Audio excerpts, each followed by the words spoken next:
Bond felt something hard press into his spine. At the same time, a thick voice said softly, urgently, just behind his right ear. "This is a gun, monsieur. It is a silent. It can blow the base of your spine off without a sound. Withdraw your bet before I count to 10. Bond turned his head. There he was, leaning forward, smiling broadly under his black moustache, as if he were wishing Bond luck. Duh. Bond looked across. The Chiffre was watching him. He was waiting for Bond's hand to gesture to the croupier, or else for Bond to suddenly slump backward into his chair.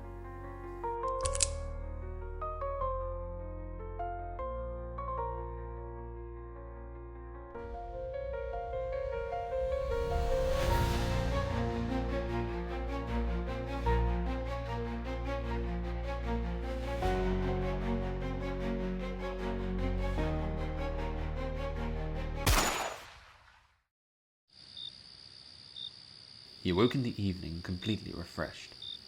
After a cold shower, Bond walked over to the casino.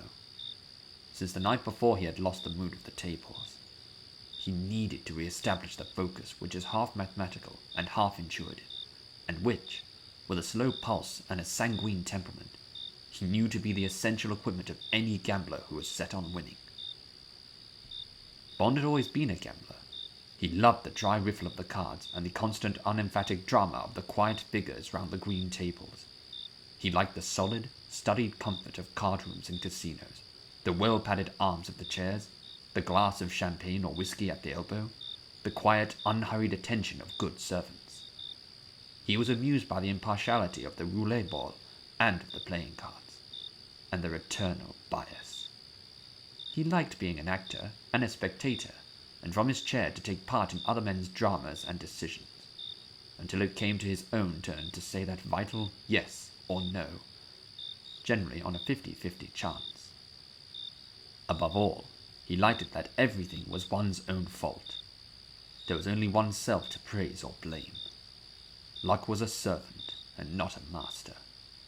Luck had to be accepted with a shrug or taken advantage of up to the hilt. But it has to be understood and recognized for what it was, and not confused with a faulty appreciation of the odds.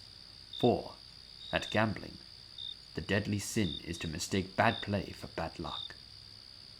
And luck in all its moods had to be loved and not feared.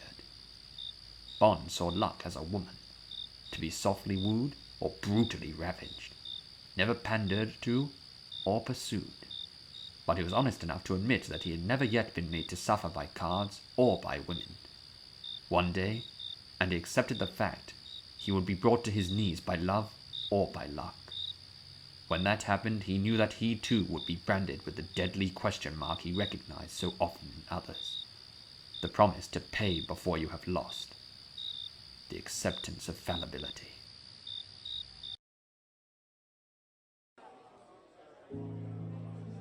Thanks for the ride. Guess I owe you a drink. Will you join me? Bond had a feeling that this might be the CIA man. He knew he was right as they strolled off together towards the bar, after Bond had thrown a plaque of 10 mil to the croupier and had given a mil to the hussier, who drew back his chair.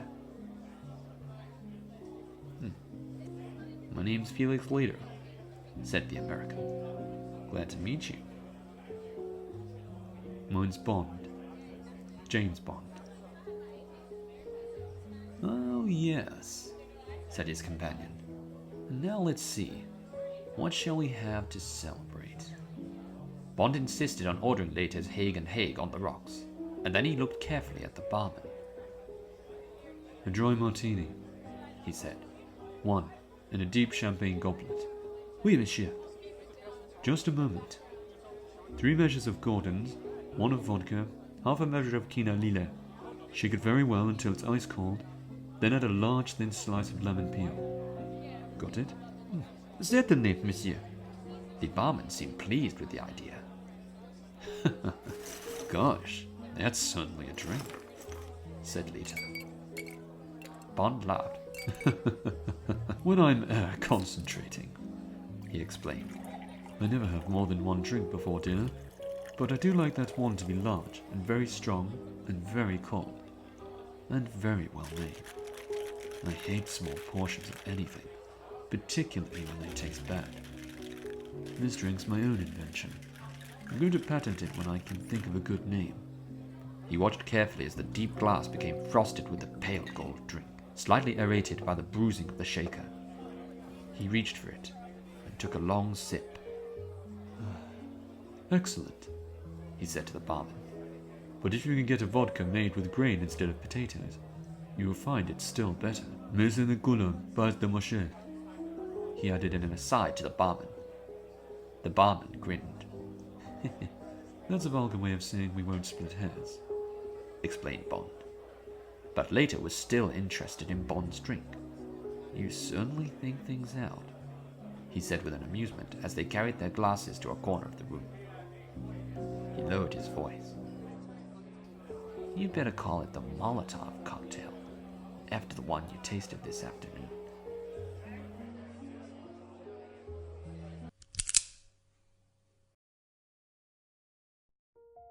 Thwart. Bond looked over at Vesper and Felix later. They were smiling and talking to each other. The fools! Where was Mattis? Where were those famous men of his? Gutta. And then the other spectators, the crowd of jabbering idiots. Couldn't someone see what was happening? The chef de partie, the croupier, the hussier? Cinq. The croupier was tidying up the pile of notes. The chef de partie bowed smiling towards Bond. Directly the stake was in order, he would announce, "Le jeu est fait," and the gun would fire, whether the gunman had reached 10 or not. Six. Bond decided. It was his chance. He carefully moved his hands to the edge of the table, gripped it, edged his buttocks right back, feeling the sharp gun sight grind into his coccyx. Sipped. The chef de partie turned to Le Chiffre with his eyebrows lifted, waiting for the banker's nod that he was ready to play. Suddenly, Bond heaved backwards with all his strength. His momentum tipped the crossbar of the chair back down so quickly that it cracked across the Malacca tube and wrenched it from the gunman's hand before he could pull the trigger. Bond went head over heels onto the ground amongst the spectators' feet, his legs in the air. The back of the chair splintered with a sharp crack. There were cries of dismay. The spectators cringed away and then, reassured, clustered back. Hans helped him to his feet and brushed him down. The hussier bustled up with the chef de partie. At all costs, a scandal must be avoided. Bond held on to the brass rail. He looked confused and embarrassed. He brushed his hand across his forehead. A momentary faintness, he said. It is nothing. The excitement, the heat. There were expressions of sympathy. Naturally, with this tremendous game, would Monsieur Bond prefer to withdraw, to lie down, or to go on? Should a doctor be fetched? Bond shook his head. He was perfectly all right now. His excuses to the table, to the banker also. A new chair was brought and he sat down. He looked across at Le Chiffre. To his relief at being alive, he felt a moment of triumph at what he saw.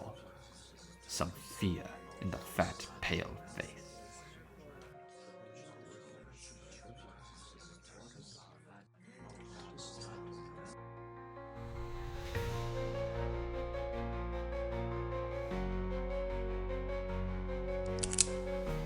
The name's Bond.